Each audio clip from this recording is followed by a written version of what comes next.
Hey, Pastor Josh here. We're reading Mark chapter 12, verses 13 through 17. Paying taxes to Caesar. They are now going to try to trip him up and trap him again. And they sent to him some of the Pharisees and some of the Herodians. Those are two classes of religious leaders. Pharisees would have kind of been the more conservative class. The Herodians would have been real close to King Herod, really making sure that the aristocracy and those that are in the kingly palaces are happy. So those religious leaders were definitely in line with the was the religious political party in line with the king. Two people that would not have been normally together, but look at them coming together to oppose Jesus. And what do? They come to trap him in his talk, and there is a great sin. Like they're intentionally trying to set a trap to see if they can find a way to get Jesus arrested. And of course, it's not going to work. It is not going to work at all. But that would be a sin to confess. Are you trying to trip people up? Are you trying to intentionally see somebody fall? It's a terrible way to live your life, trying to get other people to fall. We should be always seeking to build each other up and help one another and be a servant one to another. Verse 14, and they came and said to him, Teacher, we know that you are true and do not care about anyone's opinion. For you are not swayed by appearances, but truly teach the way of God. And wouldn't that be a great example to follow for us not to about anyone's opinions, to not be such a slave to the opinions and thoughts of other people. If we're honest, a lot of times we make decisions just based on what people think. We do things just based on what other people think or what we think they may think. But Jesus didn't care about anyone's opinion.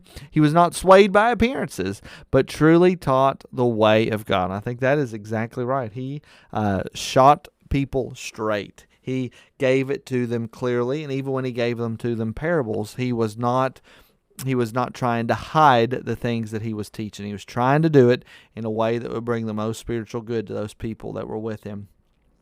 So he has asked this question, is it lawful to pay taxes to Caesar or not? Should we pay taxes? What do you think, Jesus? Should we pay them or should we not? But knowing their hypocrisy, here's a sin, they didn't really care. They weren't really interested. Or should we pay taxes or not? Or exactly how should we come with this problem? No, that wasn't their intention. Their intention was to trip Jesus up. And so we have to be aware of our own hypocrisy of not doing things for the reason that it appears. Everything that we do, we need to do with a right heart. We need to do it with integrity. We need to, when we do something good, we need to really desire for that good thing to happen. When we perhaps are acting and thinking and saying things, we don't just say things because that's what people want to hear. When we say them, we need to really believe them. Jesus knew their hypocrisy, and all that they were trying to do was to trap him.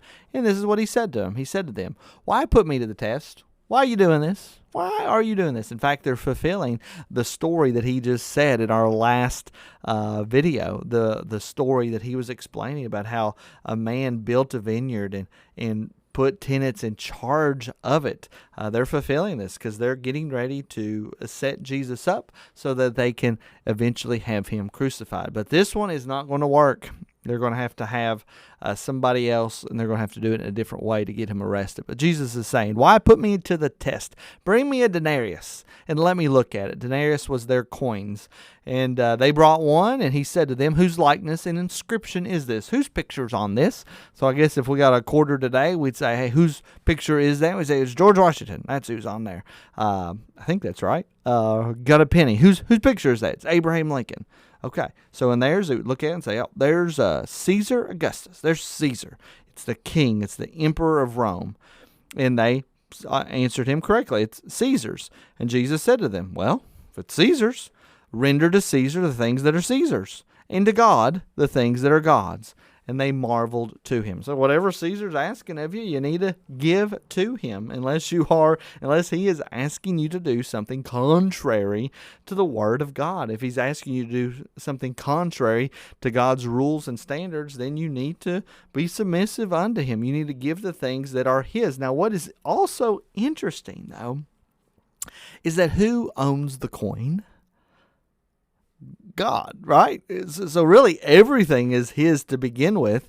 And so actually the power that Caesar has is a borrowed power. It is a delegated authority. And so it's really important for us to remember in how we interact with authorities that are in our life, whether that be a boss or whether that be in the civic world, be a mayor, representatives, government in place, is that we always remember that any sort of authority that they have has been delegated to them by God, and we obey God first, not them.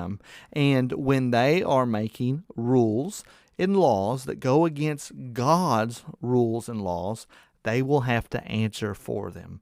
And we're going to have to trust God to work all of that out. And even at times, we may have to find ourselves disobeying rules and laws that are not correct, that are not in line with Jesus's teaching. So he says, render to Caesar the things that are Caesar's, and to God the things that are God's. If Caesar's asking you to do it, then you do it. He's asking you to pay taxes, pay taxes. Give to Caesar the things that are his. Give to God the things that are God's. Because ultimately, God cares way more about other things than money. Caesar, of course, was just concerned at getting their taxes so that he could fund all the various things that he wanted to do. Pray that has been a blessing to you. I'll see you in the next video.